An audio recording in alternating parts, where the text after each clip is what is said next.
Sunday, Sunday, Sunday. It's Sunday, fun day, Sunday.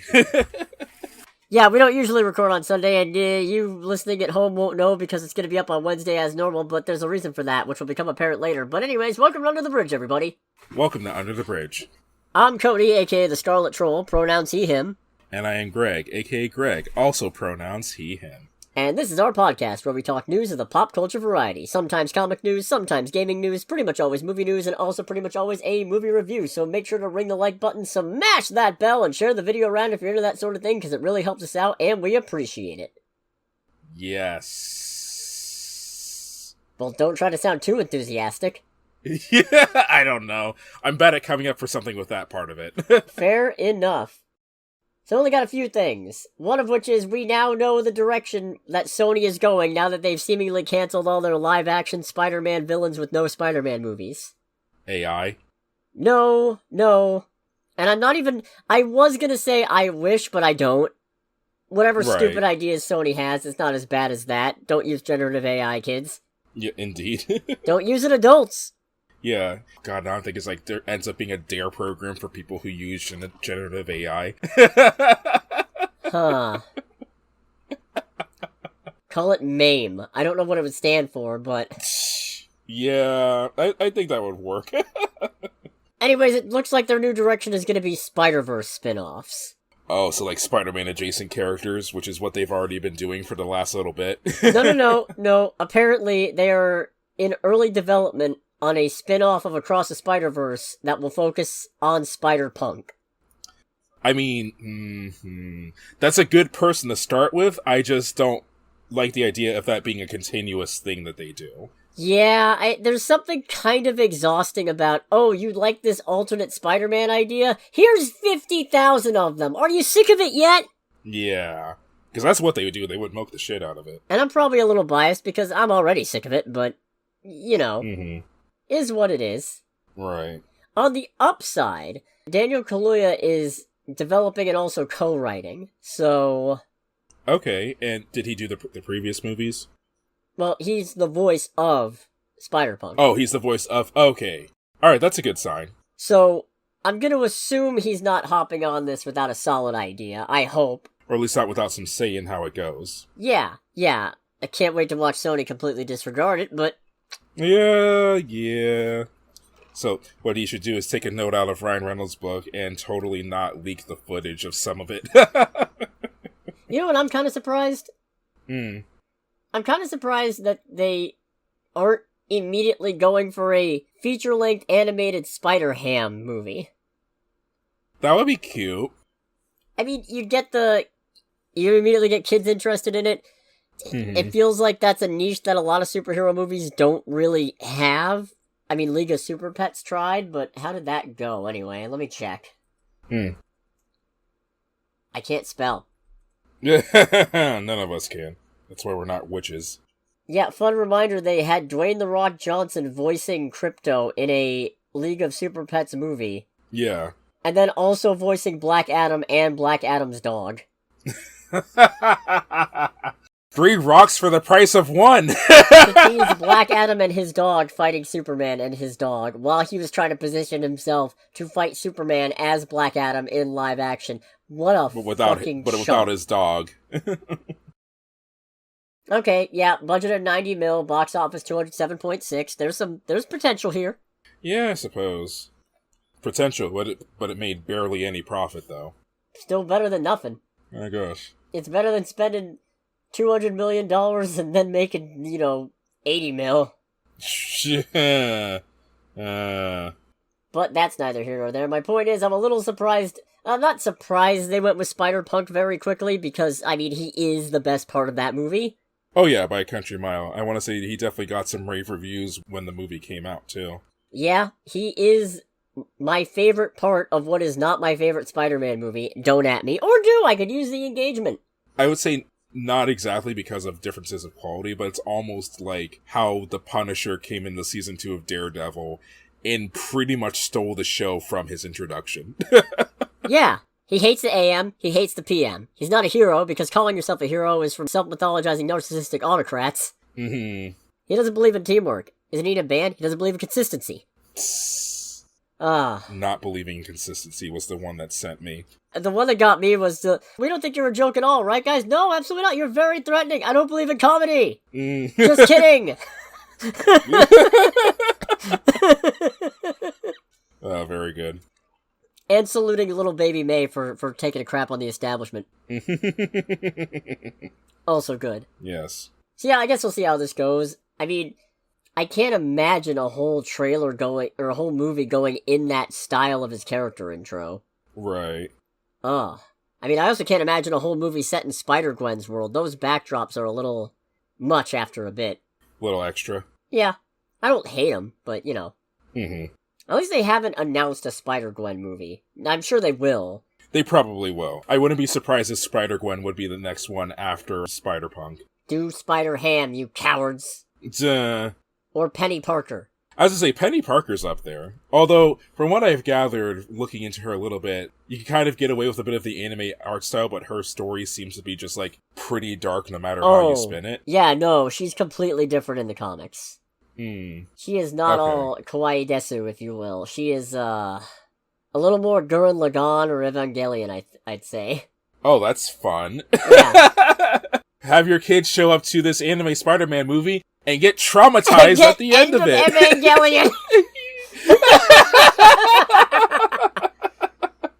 All the EVA fans will be like, this is the best thing ever. Any other sane human being is going to be like, what the fuck is this? All the kids are just crying in distress and confusion. You know what? Make it. I'll go see it. I'll sustain myself on the suffering. Yeah, it's like, I say that as a joke, but I'm saying it's like, no, but I would actually watch that. No, exactly. I should probably move on now. Yes. We got Star Wars news, and it's not about a project being cancelled for once. Wow, what a genuine shock. In 2025, can you believe it? No, this is a casting announcement for Star Wars Starfighter, which has not been cancelled. Somehow. And it turns out Matt Smith is going to be joining that movie. So it's Matt Smith and Ryan Gosling? Yes, and also apparently Mia Goth. Oh, wow. So they just have 3 horrifically attractive people in this movie already. Yeah. Nice. Now, we don't know who Matt Smith is playing, but sources are saying that it's one of the villains. Yeah, that sounds about right, honestly. I hope we don't get Morbius dancing. I mean, I could deal with the dancing, what I can't deal with is if they make a song similar to the Have Sex song that played during his dance number. It was the dancing for me. It was the dancing. Oh, God. That movie exists. Yeah. Unlike Star Wars Starfighter, which is hopefully going to exist, but given their track record, who goddamn knows? Right. We should be getting the movie, if all goes according to plan, May 28th, 2027. Now... Okay. I mean, it's 2 years away. I'm gonna guess they're committed enough that they really couldn't pull the plug on it now, so the odds are slim that it gets cancelled. But an unwise, scruffy-looking nerf herder once said, never tell me the odds, so... And this is also the next Star Wars movie, right? No, that's Mandalorian and Grogu. That's out next year. I forgot that movie exists. You and everybody else. I mean, I guess I'm excited. Probably Disney. Wait, what do you mean that we're supposed to have something? Oh, fuck. God damn it. Disney just goes, what do you mean? Our last Star Wars movie was only 2019. Oh. Shit. We gotta fix this. Turn the machine back on. Turn it back on, I say. God, that was when we got Rise of Skywalker. Yep. Whew, man, it's been a while. Wow, yeah, we have not had a Star Wars movie since pre-pandemic. Oh. All around me are familiar faces. Stop it! Stop it! And now, I've got some minor DC updates, courtesy of an investor call from the old Zazzle Dazzle. So not from the barrel of James Gunn. Nope. I'm still gonna put in the sound effect, though. As you should. Yeah. Okay, actually it's divvied up between a letter to shareholders and a call with investors. In the investor call, he said, James Gunn is already preparing to write the next installment in the Super Family. Okay. So, that's interesting, because, assuming he has any idea what he's talking about, which on the one hand I would hope that he does, because he's in charge of the whole thing, but on the other hand, he's also an out-of-touch, rich piece of shit, So... Yes, it would not be a surprise if he had no idea what he was talking about. That could mean that the next Superman movie, which Gunn has said is not going to be a direct sequel, but will be connected to Superman. Right. It is possible we get some kind of super family movie in the sense of maybe it's Superman and Supergirl. I don't know what else it would be, though, because, I mean, yeah, technically speaking, there is a Superman family, but we're certainly not there yet. You know what? Actually, minor Superman spoiler ahead, beware. Superman finds all the rest of his family members scattered across the universe. Hey, just out of curiosity, did your side of the family also tell you to forcibly make a harem with the people in your plan of choice? Like, yeah, they did. Oh, me too. Oh, wow. We have something to connect on. I don't know if the movie is still in theaters, so I don't know if that's a major spoiler or not. It's still in theaters. It passed 600 mil. Oh, geez. Okay, yeah. Cool. It is now the highest grossing domestic Superman movie of all time, so that's fun. Nice. I'll let you decide if you want to leave that bit in. Yeah. You know, it's been long enough, I think. It's been long enough. Fair enough. You know what? Actually, minor Superman spoiler ahead, beware. And then I'll just splice it in before you said that. Good.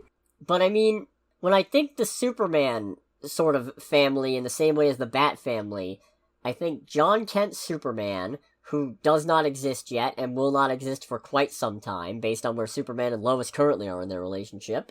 I think Steel, which could be a thing. Okay. I think Superboy, but it's a little early for Connor Kent. Although, we do already have Lex messing around with Kryptonian DNA. Because funny enough, I'm pretty sure that... I don't remember if it's in the comics, but I know in Young Justice, Con-El, or Connor Kent, is a clone of both Superman, but also Lex Luthor. Okay. Which, Can you feel the love tonight? Jesus Christ. I believe, if you told me that this Lex Luthor is really angry and hates Superman because he can't date him, I'd believe it. Oh, I believe it too. I think Tall, Dark, and Martian is his type. Anyways, the other update is that he confirmed in a letter to the shareholders that the Batman Part 2 is gonna start shooting next spring. It hasn't started shooting yet? No, they just got the script. Oh, no. When is that supposed to come out? 2027? Unless it's like a holiday release. That seems kind of short. I think they were shooting for October. Okay. Alright, then that's not as bad. October 1st. Okay. That's still kind of pushing it depending on how long that shoot takes, but also it is Batman and not, I don't know, Plastic Man or something, so I gotta imagine you don't need as much time for VFX. Yeah, there's probably a lot more practical effects being used. Yeah. Actually, looking at it, this letter might indicate that when he said the next Super Family movie, he's not being literal, because he did say, in film, James Gunn is busy preparing the next installments of the DC Super Family, including Supergirl, Clayface, and the next Wonder Woman. Okay. Interesting that he named Wonder Woman after the two that we know have release dates that are coming out next year. They must have really fast-tracked that one. I'm going to be extremely curious to see who they cast as Wonder Woman. I hate you so much for what you have done. What did I do? You've gotten the Wonder Woman theme stuck in my head. Come on! That's not even my fault. Although now, I will say if it helps, now I'm... I do have this little mental image in my head of a woman showing up at like an unnamed theater to audition as Wonder Woman. And then that song starts playing. Yeah, and like without any warning whatsoever. So she gets on stage, is like, "Hey, I'm here to audition as Wonder Woman." She's just like, "What the fuck is this?" James Gunn is just looking at her with not a single bit of emotion on his face. What are you sitting here for? It's like, do you not hear just like, you're here to audition, right? Nice. Oh, sweet Jesus. Let's go to trailer time. Let's do trailer time. It's trailer time again. We've got movie previews to watch. It's trailer time again. So we got a few trailers. We got a new trailer for Justin Tipping directed, Jordan Peele produced Him. Yeah, so I'll level. I'm still excited for this movie, but you know, I'm always thinking about what's a potential cinema synergy thing, what's a potential tie-in we can do. And since this is Justin Tipping's second film, I was thinking, you know what, we could look back at the first one as a tie-in to him. I guess the first one's called Kicks. I've never seen it, not really familiar with it. And then I saw this trailer, and I'm thinking to myself, if I do that, I'm committing myself to go see him, and I don't know that I have that in me because this looks intense. Yeah, it looks very intense. It does look like I made the joke before recording, but it very much does look like if Blitz the League was turned into a movie, but also was not trying to be satire. Yeah. It's just, there's people getting the snot beaten out of them with footballs. There's all kinds of just distressing imagery. It seems like this is really going to be about the lengths you're willing to go to for fame, to be the very best, to be the GOAT. That no one ever was. And it looks good. Don't get me wrong. This looks really good. Yeah. Pound for pound, it's going to be a good movie, for sure. Yeah. I'd be shocked if it fell. But it's also got me thinking, you know, The Long Game is also out that same month. Maybe I could look at another Stephen King adaptation. That's probably not going to be too distressing. And I'm not sure, even though I haven't watched it yet, I'm not sure if he still had any residual PTSD from Nope. I do. I have a little bit. I mean, remember, Jordan Peele's not directing this one. Fair and valid. However, he is a producer, and his name is very heavily attached to it. So he's basically a producer in name only at this point. I'd say he's probably doing more than a normal producer would. Maybe, who knows? In this kind of role. It's not uncommon when a producer is a big name that they'll overstate their name in marketing. Rihanna's Smurfette. Yeah, exactly. Rihanna's Smurfette. I never did see that movie. Glad I didn't. Yeah, no, neither have I. I wonder how it did. Hold on. That's a great question. Because now I have to look it up. Okay. $58 million budget, $94 million box office. That's not terrible. 20% Rotten Tomatoes score. Let's see what we have here. 20% critic score, 64% audience score. Dang. Yeah, that sounds about right. Anyways, we also got a trailer for Cold Storage, starring Liam Neeson. I don't know how to make heads or tails of this one. This is definitely interesting. Yeah. Also, the guy you thought was Tobey Maguire, then Andrew Garfield, is Joe Keery. Okay. I mean, he does look a bit like Andrew Garfield. I can see it, but also, again, it would have to be Andrew Garfield, not even 10 years ago. More like, I guess maybe 10, I don't know. He does have the look to him. Although, now that I say that, I feel like I've seen him in something other than... Oh, that's right! He was in Free Guy! Oh yeah, he's the guy who's not Guy! Yeah, exactly! He's the one who had a crush on the person who... he's the one who made Guy, and... Yeah. Very good. Yeah, okay. Because it was one of those things where I'm looking at it, he's like, I know I have seen you somewhere else. This looks like it's going to be a really stupid time, but I'm here for it. Like the deer taking the elevator. That deer just took an elevator on its own. That is kind of weird. Yes. Along with all the weird visceral explosions. But that's it. I'm going to move on now. Yeah. So you brought a trailer to my attention for another A24 release. If I had legs, I'd kick you. That's not a threat. That's the name of the trailer. Well, the movie and the trailer. Yes, starring Conan O'Brien and A$AP Rocky, which are two people I never thought would be in the same movie. Wait, A$AP Rocky of highest to lowest fame? Okay. Also Rose Byrne. It seems to be that this is a horror movie centering on motherhood, which motherhood can sometimes be a horror movie in of itself, if we're being completely honest. I don't think it's horror. You don't think it's horror? No, I think it's... I don't know what it is. It's definitely psychological. Yeah, it's unsettling. That doesn't make it a horror, though. Fair. But it's definitely someone trying to juggle too much stuff, unraveling at stress and panic and frustration at this can't be what life is meant to be.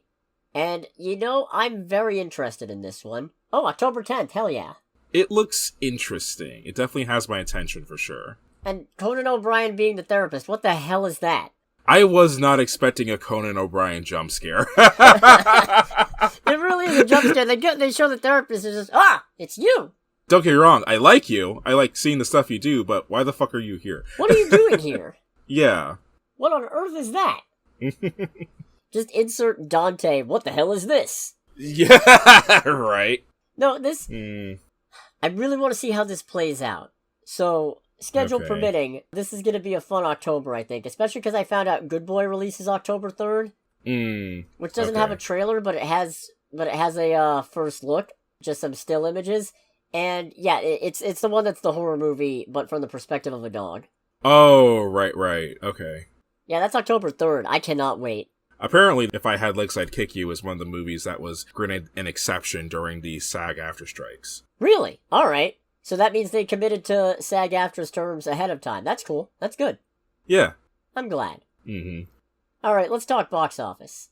Let's do the box office. So, I saw the highest grossing movie domestically this weekend because it was Zach Cregger's Weapons. Oh, nice. Yeah, because we're recording this on Sunday, atypically so, we don't have the exact numbers in yet, but as of now, it's apparently being reported that it made about $42.5 million domestically this weekend and in total, and it's sitting at about $70 million worldwide. The budget hasn't been posted publicly, I assume? No, it has 38 mil. Oh, wow. Yeah, it doesn't even need to do that much more to start making a profit, then. No, yeah, it's doing pretty good. Alright, we don't usually have guests, but we made a special exception for this. This week, to help us review Weapons, we've got friend of the show, it's Speedy! Which is very useful because I did not see this movie. You didn't? No, I didn't. Shame. Horror is on a pick and choose scale for me. Because I remember us talking about, I don't know why I'm blanking on the name of the movie. Weapons. But, no, not Weapons. I remember us talking about the movie that the director previously did. Oh, Barbarian, yeah. Barbarian, and how you, Cody, specifically described it. I'm just like, yeah, I don't think I have that one in me. But with this one, even though it was very intriguing when it's like from the guy who, you fucking bitch. There goes the phone again. Yeah, I don't know why. Our store's been closed for an hour and a half. We're just gonna leave it in. Okay, You leave that fucking bitch in there too, please. Yeah, no, that's staying in. When I saw this was being made by the same dude who did Barbarian, I was just like, this looks good, but I don't have that in me. So I'm just going to abstain. But I've been hearing nothing but great things about it, so it's like, okay, I guess I did miss out. I feel like it's simultaneously not as horrifying as Barbarian, but also you were probably right not to, but I'm still going to call you a coward. Sure. For me, it actually was a lot better than I thought, but it was more mystery than horror. Yeah. You know, it was horror, but nothing really happened till, I would say, the last 30 minutes. Everything was more of just a structured set layout of explaining, interacting at the cusp of it. Question though, are we doing a full spoiler right now, or are we doing a spoiler free right now? We're gonna do no spoilers first, and then we'll do a spoiler section. Okay, then I'm gonna keep it vague then. Fair enough. There's some issues I have with the main character though. Her whole little tirade with her relationship. Yeah. Kind of adds nothing to it, like, at all. I'm gonna disagree because I don't want to get too much into the overarching theme, but there is a real underlying connecting thread of parasites and parasitism. Yeah. And I feel like that relationship that she has is indicative of that. Honestly, most of the point of view characters that we have fit into being some kind of parasite, some more than others. Parasocial, I would say, though. Yeah, that's fair. Yeah, they need the other to function. I did actually laugh a couple times at this film, though. No, definitely, because you are right. In a lot of ways, this feels more like a mystery film with horror elements, at least until you get a little further in. I'd say maybe the first 3 point of view characters, it's much more of a mystery with horror elements, and then it starts taking a dip into horror starting from the 4th section onwards. Yeah. But there's also an underlying definite thread of comedy, because there are some real funny moments in here. There are. And I don't think it's intentionally supposed to be funny, but I couldn't help but laugh towards the end, though, with with what was going on. You do know that this guy actually used to write a comedy show before he got into doing this stuff. Yeah, wasn't he part of, wasn't it Whitest Kids The You Know? Whitest Kids. Yep. Yeah. Oh, no kidding. Yeah, he was Zach and Trevor, the main two. Trevor died recently. Oh, is that what happened? Oh. Yeah, I think he died of a cancer or something. I wasn't sure. Damn. But, no, they were funny as heck. I still like the business. It's like doing Wall Street business, and they're just shooting at each other from across the way. They're just sacrificing interns that come in through the room. It's like, wait, so the intern, he's dead. Well, he missed me. And they're just arguing, but it's stuff like, it surprises me that he switched into horror but it shows that even in horror, he's still got it. He's still got a sense of humor, and the thing is, as much as he tries to not put it in there, because I can tell he's not trying to be funny, his humor still bleeds through. Kind of like if you see a Sam Raimi film, he tries to make it serious, but there's always a couple bits of, Raiminess, of silliness, and overly cartoonish, funny stuff that isn't supposed to be funny, but it ends up being that way. I definitely think the comedy bits in this are intentional, partly as a way of easing off some of the tension, partly as a way of evoking a sort of mood whiplash. Yeah. Also, there's just the fact that comedy and horror, they're both built around building up to something, building up to something, building up to something. It's just a question of, are you delivering a scare or are you delivering a punchline? It's more of a combination of building up to... They're both absurd. That's the thing. Comedy and horror are both absurd in a lot of ways. And I think the reason it ended up being funny for me in parts, I think that was on purpose because... Well, what you said, it makes sense, but also because of the fact that I think he was trying to do something a little bit different towards the end and not just make it, oh, there's some dramatic bullcrap happens, someone shoots somebody, end of movie. Yeah. I will say, I feel like Barbarian is a slightly better movie, but yeah. I'm probably more likely to rewatch Weapons, both because Weapons isn't as relentlessly uncomfortable as Barbarian, but also just because... I don't know, I'd have to rewatch Barbarian, because I feel like that also had comedy elements in it, not enough to make it anything other than a straight-up horror movie, but still. But... So what I'm hearing is that Weapons is actually the ideal horror date movie. Oh, no. Depends on the person. Depends on what you're looking for. Are you looking at... It depends on... Honestly, it depends on you, because... For me, I felt the pacing was a lot better in this. The Barbarian was wicked slow, in my opinion, for most of it. Well, all I heard about by Barbarian through grapevines and whatnot is just how unabashedly uncomfortable and horrific it is. So it's like, yeah probably not the probably not the best thing to just like casually have other people over for. Hey, we're gonna watch someone get disemboweled. Cool. I refused to talk about it on the show because I was just like, even a non-spoiler section kind of would ruin it. Yeah. But I do feel like some aspects of what made Barbarian really interesting are still here. They've just been sort of fine-tuned. For example... A little bit focused. Yeah, much like Barbarian, this movie has a pattern of following a character, getting you acclimated to their situation, watching some things fall into place, building up to a conclusion, and then cutting away to something completely different just as things are really ramping up. And... Yeah... To his credit, that should be immensely frustrating considering the number of times this movie does it, but I never feel exasperated with the movie. It's just dang, okay, what's next? Great, now I gotta wait. Everyone's gonna come back to the same central point, which they do, but one of the third characters they switch off to... Didn't really just switch off to too much, and they did the whole editing where they, introduce a character and then they go to what's going on with them, what led them to the current situation at the focal point in the middle of the film.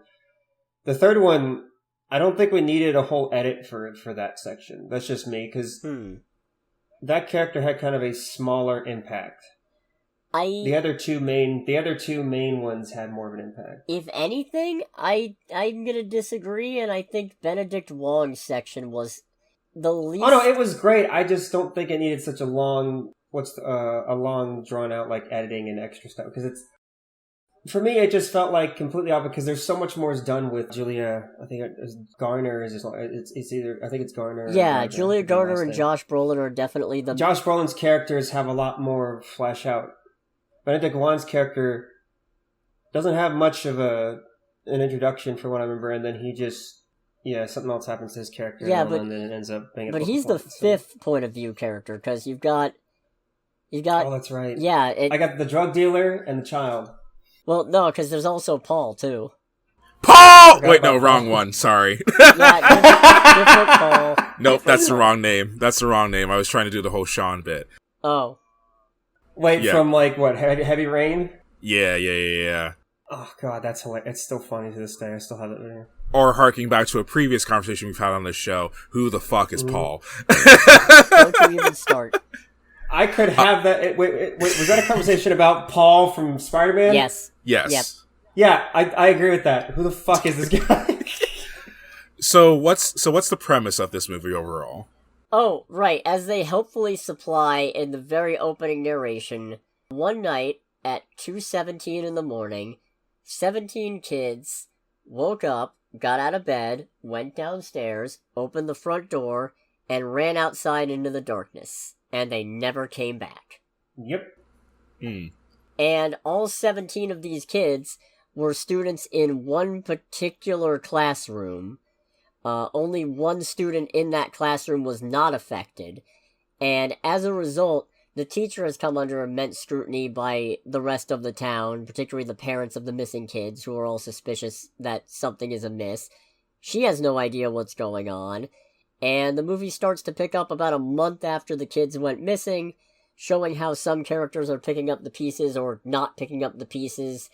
I'll say this, it may not be a horror movie for a good chunk of it in the sense that it feels like a lot of it is just more of a mystery film, but there is a pervasive feeling of just dread and grief that just fills the pit of your stomach with this movie, and I like that. Yeah. And doesn't really give you a break from that, does it? Yes and no. At some parts, it's a lot more or less of just someone going through the motions of chaos, but you actually feel like the pressure off of Julie Garner's character. The pressure that she feels, with the way her performance is and the way like writing is for her. It's like you could feel like this. She's getting attacked and she has no idea how to fix it. It's amazing how she was just in Fantastic Four First Steps, where she gave a pretty damn good performance as Shala Ball, the alternative universe Silver Surfer. And yet here, both... Wait, that was Julie Gardner? That was Julia Garner, yeah. Yeah, she didn't have much Holy of a part. shit. She did Wolfman before, and I think her breakout was in Ozark. No, I mean, I've seen her a few things, but it's one of those deals where, even though we just saw that movie, it's like, wait, I didn't catch that. It looks nothing like her, usually. I mean, she is covered in paint. Fair enough. But no, then Josh Brolin's character seems pretty easy for him because of what he's done before. Yeah. But he's gotten better, though, I would say. The last 10, 15 years of Josh Brolin, though, man, his career's gotten a lot better. Sakaar was a fantastic trade for him. He's definitely broken away from Thanos in this one, because obviously you can never kind of unhear it after that, especially not if you're a nerd like me who perceives most actors through the lens of, yeah, but what comic book movie do I know them from? But in this case, he does a really good job being a three-dimensional, flawed human being who, honestly, everybody in this does a really good job being a kind of shitty human being. To varying degrees. Alright. And being aware of it and in denial as well for some of them. Especially Julie. Well, her character isn't really super terrible. She's more self-sabotagingly lying to herself in the beginning. Yeah, and it is funny how this movie manages to its credit, I say this as an advantage, you really get to just sit there and watch characters who you're pretty confident aren't bad people. I mean, some of them are, but we'll get back into that. Make some of the dumbest, worst decisions ever, and the whole time you understand why they're doing it, but you're also sitting there going, no, just leave it. Leave it alone. That's the horror element, making really stupid decisions that no one would actually ever make. No, that's right. That's the other thing, though. I think plenty of people would make a lot of the decisions in this that are really frustrating.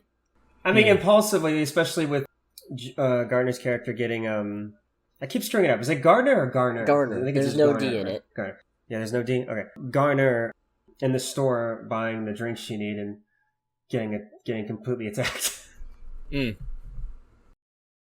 I'm trying to be vague. There's a lot more I want to go in depth. I'm trying to not go into the spoiler section until you say so. Yeah, I think there's some still other stuff that could be covered. Yeah. Definitely some, because this movie does a thing where, like I said, it'll start ramping up to one thing and then cut away to something else, and this is expressed through having numerous point of view characters, each one of whom gets kind of their own chapter, and each chapter closes just as it's building to something horrifying or dread-inducing.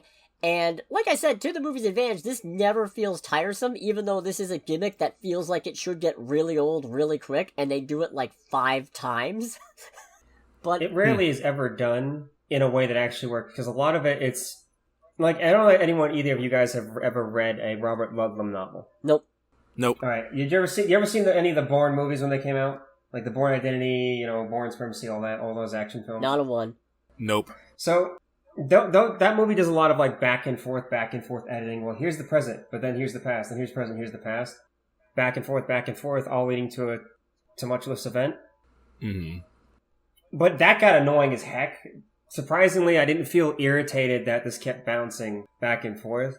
I was just more happy that it didn't feel like each chapter was drawn out so extra longer than it needed to be. Like when you get on a TV show that has like 8 episodes and then it just goes on for 7. Here's the climax, and I'm like, this doesn't need to be this long. A 6-episode miniseries, and 2 of them are filler, or 4 of them. Yeah. Ain't that right, Secret Invasion? Yeah. Or half of Naruto. I think it's like 42% of Naruto, I think. That's disgusting. Although it's even worse than, I think Boruto has like 85%. I hate which is everything why about mostly that.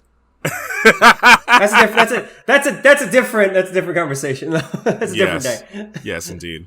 No, if there's one major knock I have against the movie, and I don't even know how much it's a knock, it's just because I feel like it's intentional, it's that once you get the answer to the mystery, it doesn't feel particularly satisfying, in the sense of, it doesn't feel like, yes, if I went back to the beginning of the movie, I'd probably guess this, because it honestly feels like a swerve into a completely different movie, but I'm pretty sure that swerve and that lack of context is completely intentional, so I can't get too mad at it from that perspective. All I can say, and I really can't get that mad at it, because I don't have a lot of original ideas. I mean, I feel like nobody does, but I in particular do not have a lot of original ideas. Case in point, even the idea for this podcast is basically a ripoff of something that 2 Australians do that I really like listening to, and thought, yeah, I want to take a swing at that. Oh, wait, I know them. Yeah. I know who you're talking about. Make sure to listen to the Weekly Planet if you're not already. They're really funny. But Yes, indeed. We're trying though. yeah, they're trying. They try really hard. Have you heard their? No, I said we're trying, yeah. not they're trying. Oh, you meant as in we're trying to get. Okay, yeah. No, that's fair. Yeah. But one of the few halfway original ideas for a movie I have, and I'm not going to tell you what it is, at least not on this episode, is something like that, where it's basically spending the whole movie being one thing, and then it turning out it's actually something completely different. So if I get too mad at that, I have to be mad at the one original idea I have, and I can't bring myself to do that. And it's like, you fuckers stole it from me! And I stole from this guy, and then a guy from 200 years ago, we stole from him too. That one guy who traded copper? I can kind of agree with your gripe, though. I kind of agree. I don't really disagree, because I thought about watching it again, but then I thought that I don't think there's really much of there's a focus on a house, but It's a big house. when you find out what's actually going on, it kind of disinterests me a little bit. I'm like, really? Come on, there's so much other stuff you could have done to make that the reason. Like that.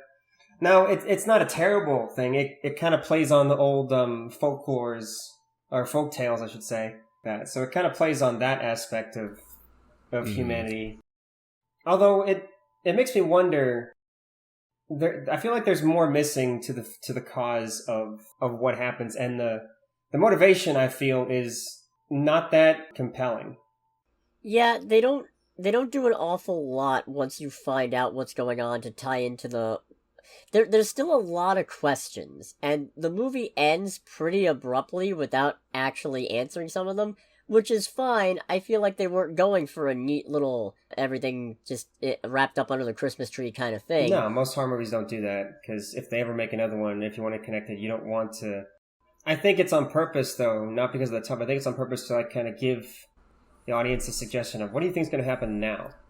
Yeah, It's more a thing of they explain just enough that I feel like there's still some pretty glaring questions, but ultimately I guess they really don't matter. And I feel like we're getting kind of close to dancing on spoilers, so we should probably think about getting into the spoiler section, at which point I'll answer the question, should you go see this? Yes, absolutely. This is a good time. Oh yeah, go see it. Maybe not if you're squeamish. There's not a lot of gore and not a lot of horrific injuries, but there are some scenes that are very intense.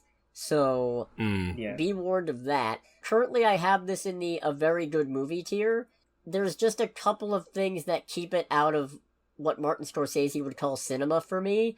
Although, then again, I also have Clown in a Cornfield in that tier, so...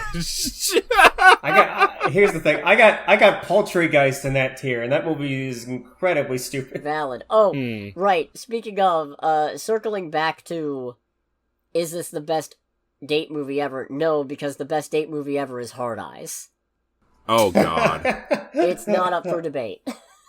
I forgot about that movie already. The fact that Hard Eyes is at the same time both a parody send-up of rom-coms and slasher movies while also being a damn effective example of both of those genres, even as it's ripping on both of them, is nothing short of spectacular. I don't even have that under what Martin Scorsese would call cinema, but that is the perfect date movie of all time. Weapons does not compare. Yeah, one little sidetrack though with date movie. There's another one called, I think, Happy Death Day or something like that, which plays on the stereotypes of horror movies, but she keeps dying and comes back, and I think for a good 15 minutes it has her just killing herself in different ways because she just hates everything. It's surprisingly funny. I think it's called Happy Death Day, but that's wrong. I've heard of it. I've never seen any of them because it looks stupid. There's only a couple. It is stupid, but it's more fun dumb than it is trying to be smart. I'll have to check those out. In the meantime, if you don't want to get spoiled on weapons, make sure to click away in 3, 2, 1. It's a witch. Yeah, it's a witch.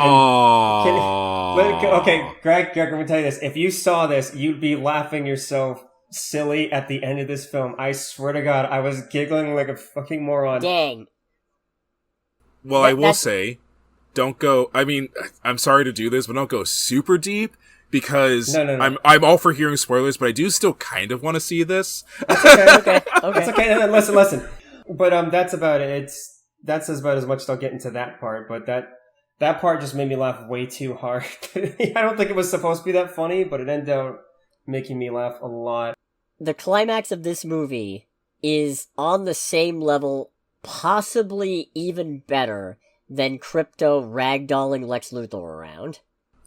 Really? That was actually hilarious, because he was on like just a rant about humanity and his own ego, and Crypto just comes in and beats the living... And this might be a little bit better than that, but that's all I'm going to say about that. Anyways, yeah, I feel like Julia Garner's section is great. She is, I'd say, middle of the road in terms of being a terrible human being as these characters. No, actually, she's not as... Yeah, maybe middle of the road, maybe tied with Archer, because she cares about the kids for sure. And she doesn't seem bad at her job, but she is definitely an alcoholic. She already has a DUI on her record. And there was also an incident at her school, at her previous school, that wasn't necessarily related, but that the townspeople are definitely using as fuel to suspect her of being up to no good. I forgot about that point. I forgot about that detail. Yeah. But she clearly is... And it helps that when you see her making all these terrible decisions, it's after you know she's been through a month of enduring all kinds of slander and everybody hating her because they assume she has to know what happened to the kids, and she doesn't, so she can't help with it. That also seems kind of dumb. How the heck would she just know how to pull 17 kids out of their house? Could have been a cult. Yeah, honestly. Sometimes with the 45 variety. Okay. Sorry. No, that was good. Sorry. I like it. Sorry, that was pretty bad. No, I feel like they could have done something like that. The witch aspect isn't terrible. The motivation makes sense because I think she was dying of cancer. I don't think it's cancer. I think it's just old age. Yeah, I think she's just got old, and that's part of why I feel like they explained enough that it leaves the unanswered questions unsatisfying, because I'm not actually fully convinced she's related to that one kid. No, I don't think she is too, because...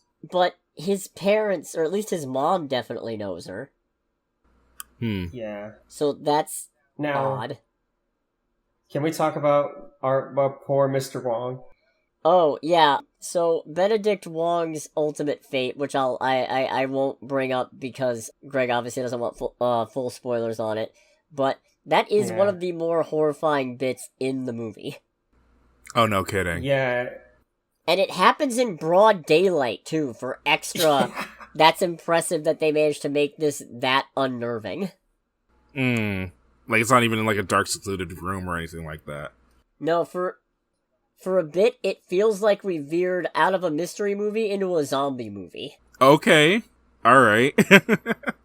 But a fast zombie movie.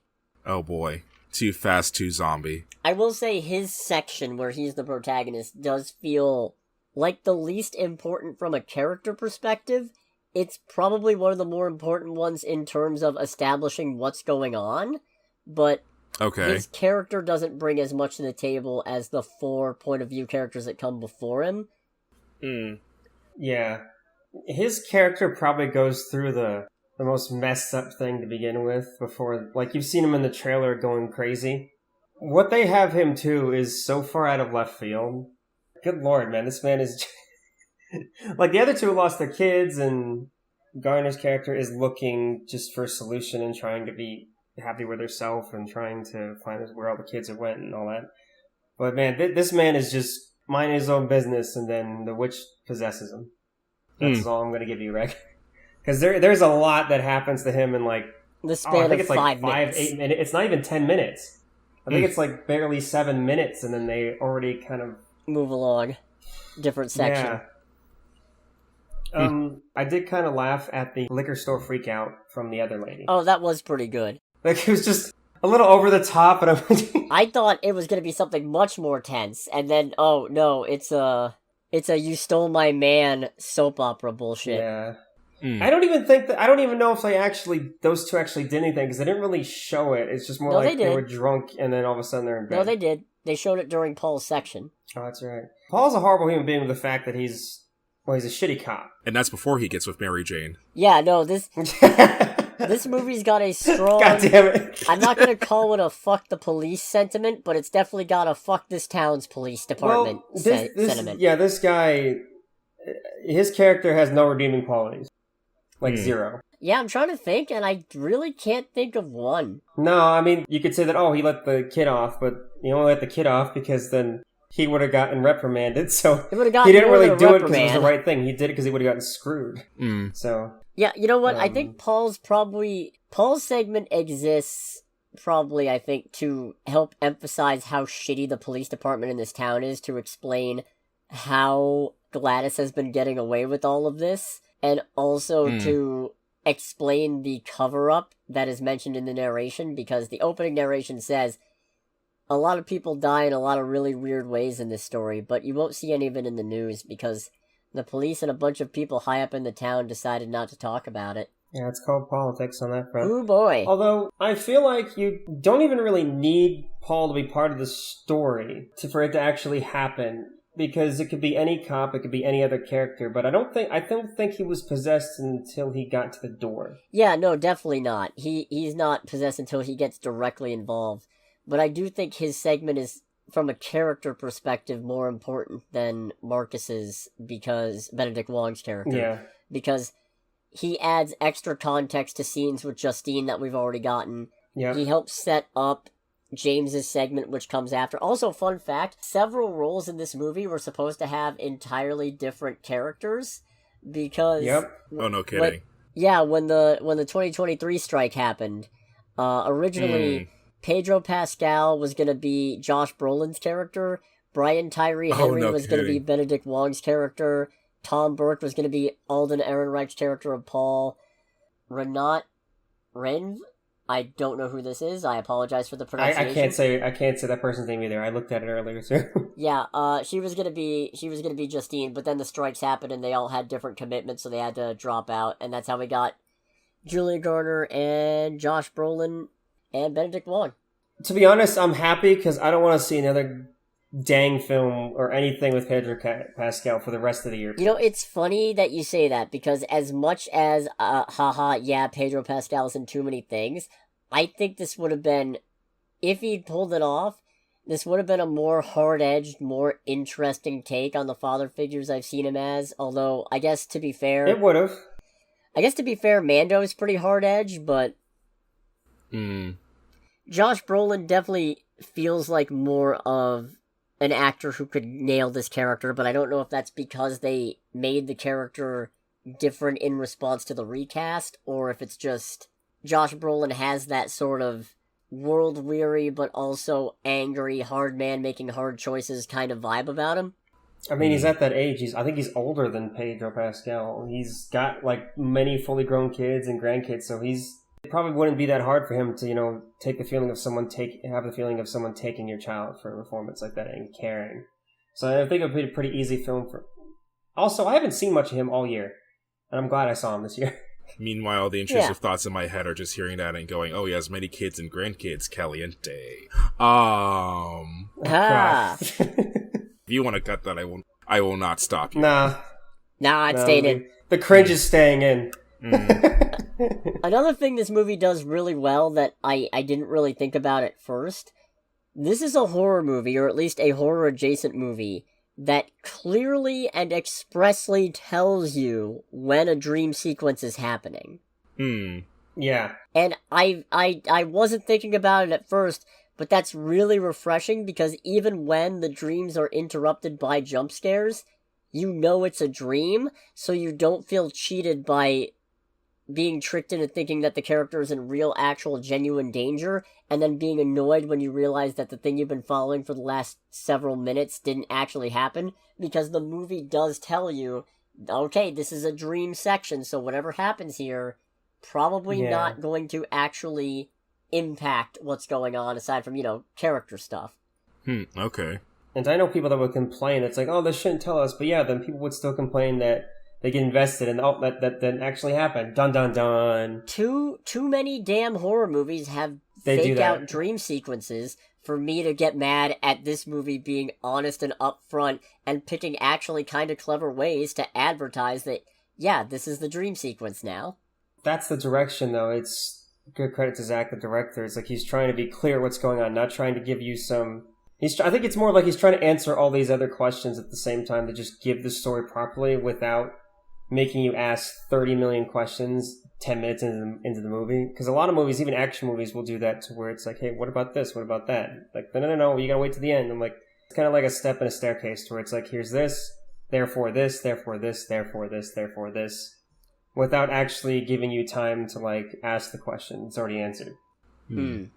Okay. At least that's how I felt the structure was. It's kind of like getting on multiple different escalators. Escalator. Oh god, I was gonna go SpongeBob there for a sec. Nope, not doing that. Eels. No, I was gonna go where they're screaming escalator. Oh yeah, like eels and escalators. Yes.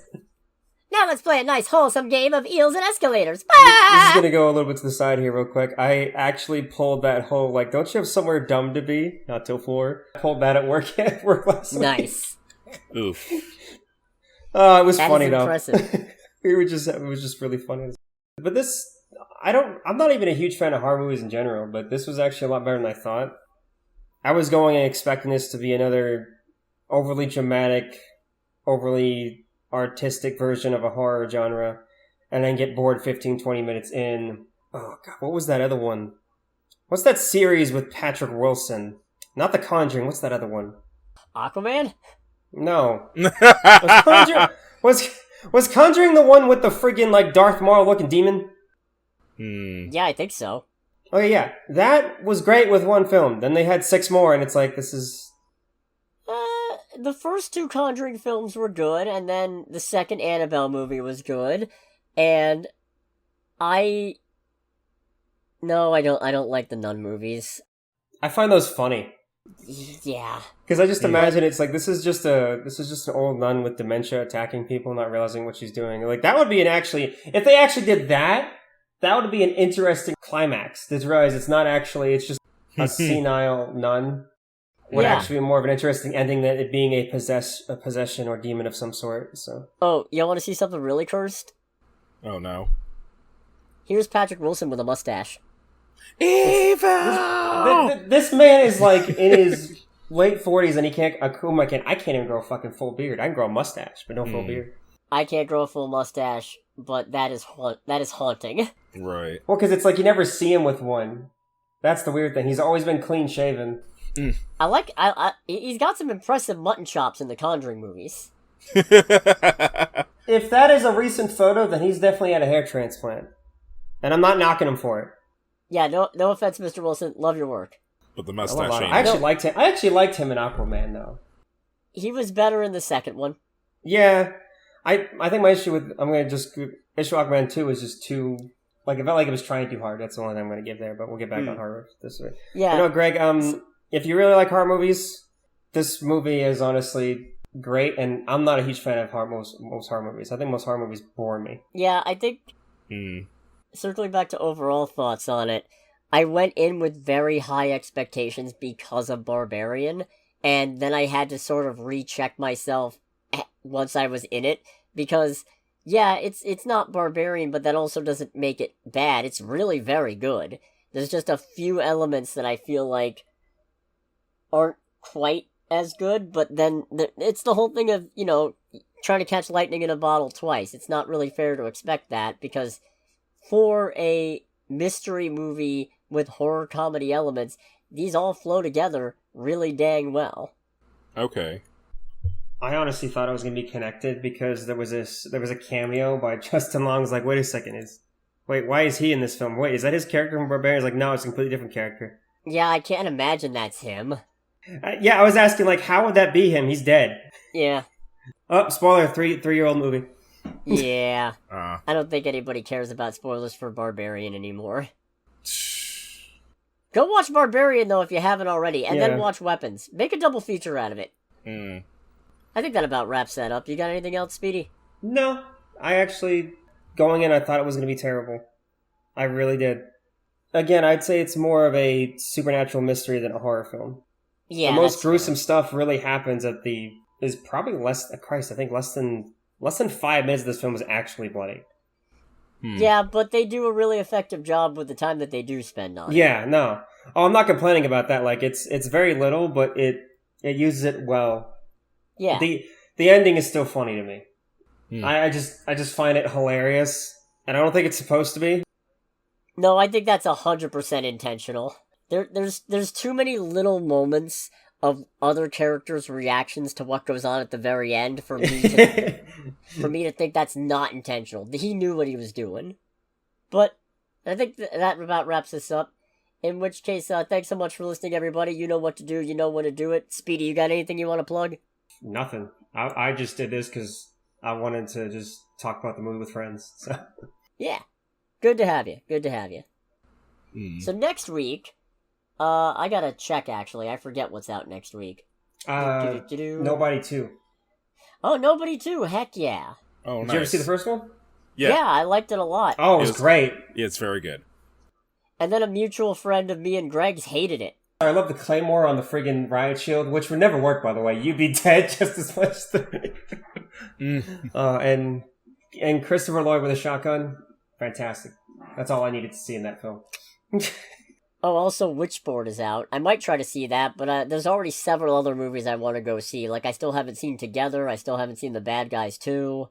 Oh, you can have Kidder for that. I guarantee she'll like that. Maybe. We'll see. Mm. In any case, this has been Under the Bridge with Cody, aka the Scarlet Troll. With Greg, aka Greg. And I would say... I'm just gonna say I'm a guest. I have no way to what to call myself. So. Yeah, that was not fair. practiced. That was not practiced at all.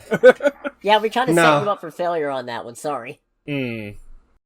I got nothing. I got nothing that'd be clean if I called myself anything. So I'm not gonna say anything. Fair enough. We'll catch you all next week. Goodbye, everybody. Bye.